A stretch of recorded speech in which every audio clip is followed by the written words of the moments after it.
know you use electricity in your day-by-day consumption of energy for your electronic devices. But you know how it works? And you know what are the meaning of voltage, current, and resistance? Well, don't worry. In this video, we will find out and discuss what are their functions and relationship in each other. Let's define first the function of voltage. Voltage is the electrical pressure that causes the electrons to move. It is usually measured in volts. Current. It is the movement of electrons, usually measured in amperes. Resistance. It is a property of all materials that tends to prevent electrons from moving. It is usually measured in ohms. They have relationship in each other. According to the Ohm's law, states that the current is directly proportional to the voltage applied in the circuit and is inversely proportional to the resistance in the circuit. It is formulated as I equals V divided by R. Why this voltage is directly proportional to the current? Look at this drawing. The voltage is the electrical pressure that causes the current to move. If the electrical pressure will increase, then the current flow will increase its speed. And same also, if the voltage will decrease, then the current will decrease. But the current is inversely proportional to the resistance. Why? Because resistance is preventing the current flow in the circuit. So if the resistance is high, then the current will low. That is the relationship.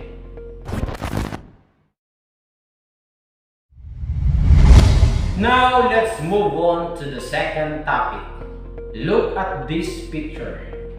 This is alternator. But before we proceed, let's identify first the basic parts and discuss its functions. This is the magnetic pole.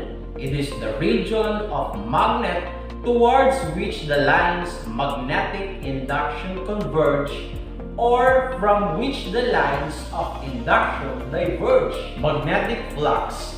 It is defined as the number of magnetic field lines passing through a given closed surface.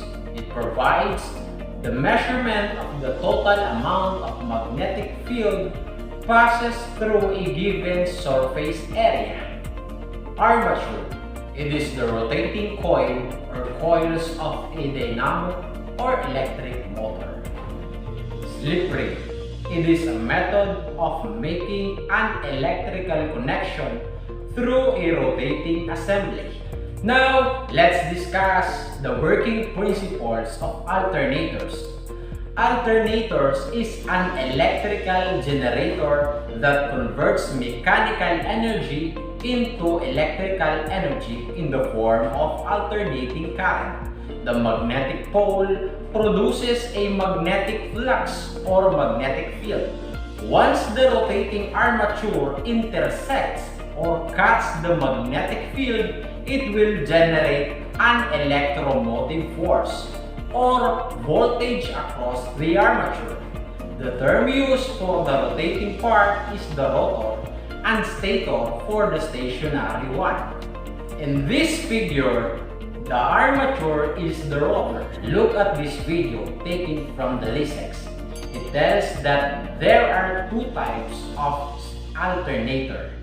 The first one is the rotating coil. The coil rotates with respect to the magnetic field. The second is the rotating magnetic field, which means the magnetic field rotates with respect to the coil. For reasons of cost and simplicity, most alternators use the magnetic field as a rotor and armature as a stator.